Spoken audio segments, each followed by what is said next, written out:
It's a gut-wrenching moment. Imagine you have to introduce someone and you just forgot their name.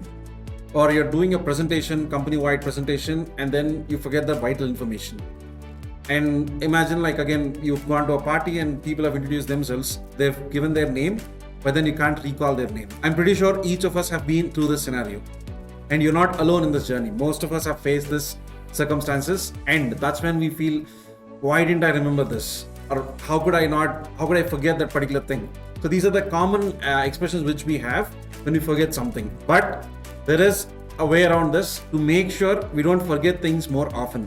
So today we're going to talk about some of those popular memory techniques which can help you remember and retain information for a very long time. Without any further ado, let's get into this topic, and hopefully by practicing some of these simple techniques, you can try and benefit out of it and remember and retain things for a longer time.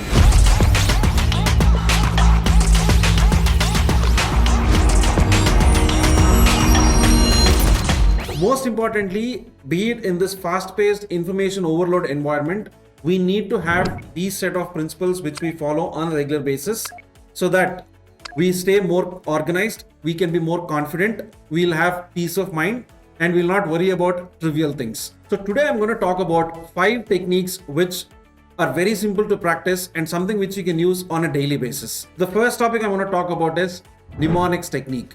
I'm not sure how many of you have heard about it, but mnemonics is all about trying to help you memorize things by relating it with something which you're very familiar with. They are systems that make information much more easier to process. The whole instructional strategy is designed around helping people to memorize things for a longer time. Basic strategies involve some keywords, rhyming words, or something which you can easily relate to certain things so that you don't forget it for a longer time. So one very common method which a lot of people use in mnemonics is remembering the first word of a particular set and then framing your own sentence.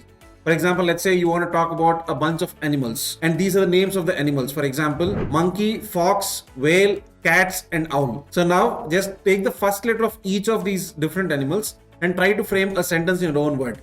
For example, you can frame something like, my friend will come over. So if you see, the first letter starts with each of the individual alphabets that each of these animals have. In this way, once you start remembering things, or once you identify these items on which you want to practice, you can remember things for a very long time. So that's something you can easily practice. It totally depends on your own individual style. So whatever suits you, just try and practice it. And trust me, it's a lot more fun doing it this way. The second one is visual metaphors or analogies. The visual metaphors not only help you remember things for a visually longer time, but also to help you understand the concept in a much more stronger and impactful way. A metaphor is linking between two concepts so that together you can understand the meaning in a much more impactful way. Visual metaphors specifically tend to connect the visual receptions within our neural memory so that you can visualize things for a longer time and remember things more effectively for a much longer time. For example, imagine a country of Italy is shaped in this form of a boot. So whenever you see a boot-shaped country on the map, you can immediately remember the country is probably Italy. So in this way, just have some visual identities for certain things which you want to remember, and there are higher chances you can remember them for a much longer time. Third one is using distributive practices. Shifting our entire content from the short-term memory to long-term memory is quite a task. It can be quite helpful as well, and it needs constant repetition. So there are a lot of these repetition techniques which once you start following, can actually help you retain the information for a much longer time. And using the repetitive techniques, this method will help you lodge the information firmly into your mind.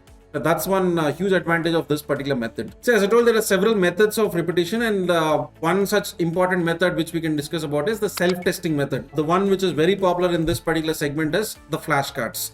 So a lot of students use it for just to prepare before their exams, or even a lot of medical students, they actually follow the flashcards technique. And even for you on a daily basis, let's say you want to remember certain things for a longer time, so you can always try the flashcard memory technique.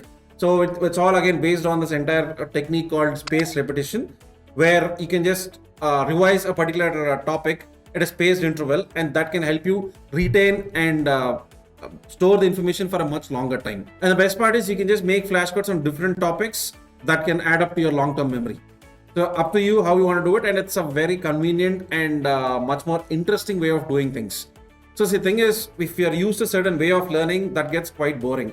So we can start experimenting with these techniques so that there is like a difference in the way you actually learn, and that can actually help you boost your memory. And that's something which is very important because the brain has to be surprised all the time. Imagine if you're eating the same food every single day and it sends the same signals to your brain. The brain is not, surprised or anything. But imagine you change the diet, that's when it sends a different signal to the brain. That's when the results will be much more impactful. So in this way, you need to constantly surprise your brain. The next topic we're going to talk about is using songs and jingles. Associating a song with something which you want to remember for a long time. These are certain things where, it can help you retain information for a much longer time. So we can usually use songs, jingles, and other forms of music to remember something like equations or lists or some complex topics. So that's actually a very proven and interesting method as well. Memorizing while using a beat or while listening to a beat can help in involving the auditory stimuli as well. This strategy actually targets the brain's right hemisphere, which is responsible for the cognitive functioning of the brain and spatial localization of both visual and auditory stimuli. For example, there are songs available to make learning the periodic table much more easier. Like that, there are a number of examples. I know a lot of people actually listen to music when it comes to learning, and that can actually help them calm their nerves, and the brain is much more active and fresh to actually retain a lot of information. So try using this technique and let us know if it made a significant difference in the way you've learned things. So the fifth and final technique is using colors. So using colors after you capture something is much more effective. So because colors have again a visual perception, and because of that the association gets much more stronger and much more easier. When you've color coded the academics in a particular phase using like let's say markers or something, that means the brain has actually understood or grasped the information much before you start reading it. And here are some tips for effectively color coding what is actually essential for you. Try using multicolored highlighters, pens, and sticky notes. Again, these are very commonly used. And the best part is earlier they were only part of your offline learning, but now most of the sophisticated digital tools actually help you do this in a much more sophisticated way.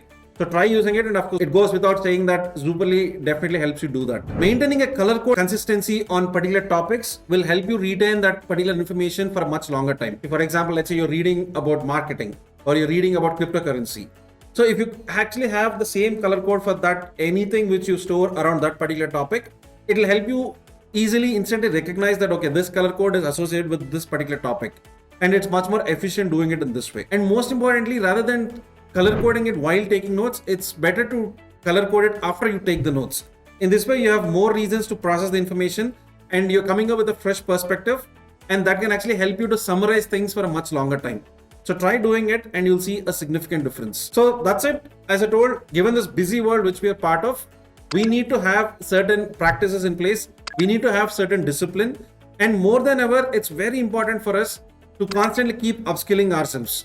Because whatever you're trying to learn is no longer going to be relevant. You need to be in this pursuit of knowledge journey so that you can be much more confident, much more organized, and much more efficient. And that's the whole idea why we are doing this series, so that we can bring out some topics and some techniques for you which you can practice on a daily basis, and that can help your productivity grow significantly. And as I told, Zoopley is all about helping you to become a more efficient learner.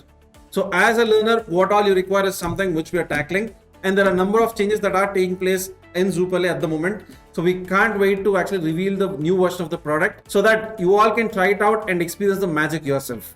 So more on that later, but until then, please do check out our other videos to have some relevant information on some of those techniques which each of you can actually use on a daily basis. The whole idea of this video series is for you to understand that productivity is not as hard as it seems to be. It's a very simple way of living, and most importantly, it's a very efficient way of living, and that is very important. And that's the whole reason why we are trying to spread more awareness around some memory techniques or learning techniques or whatever, you name it. Everything is around learning, in and around learning. So if you have anything else for us to cover, do let us know in the comment section and we'll 100% try and cover it.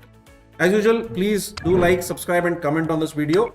And please share your feedback if you want to see any other topics or if you want any other improvements. Whatever it can be, we're always open to feedback, and we would appreciate you if you can share this in your network. Thank you so much. Have a great week ahead. We'll see you all next week. Thank you so much. Bye-bye.